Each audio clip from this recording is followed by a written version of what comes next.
many of the economic alternatives that we're seeing around the world today, whether it be the rise of cooperatives, groups like Via Campesina, gross national happiness out of Bhutan that's now spreading in particular to the States and the US, all of these are contributing to a new story.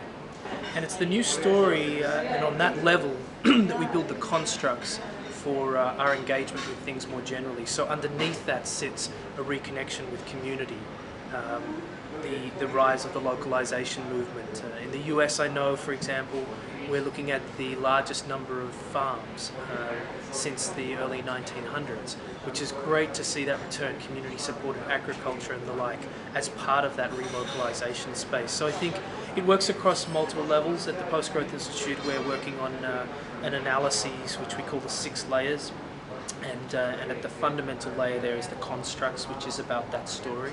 And so I think these new stories, I'm actually on my way to the New Story Summit in Findhorn at the end of this month, and that's going to be a gathering of people who are sharing all forms of new story involved with this new economy.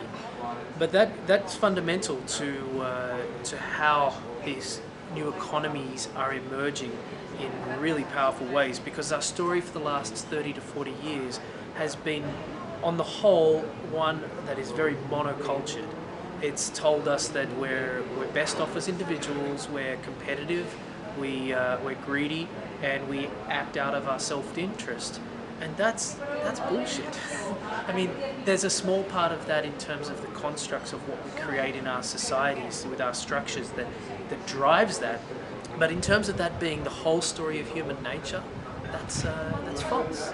And people have, through their own vested interests, driven that narrative to control and to have power over.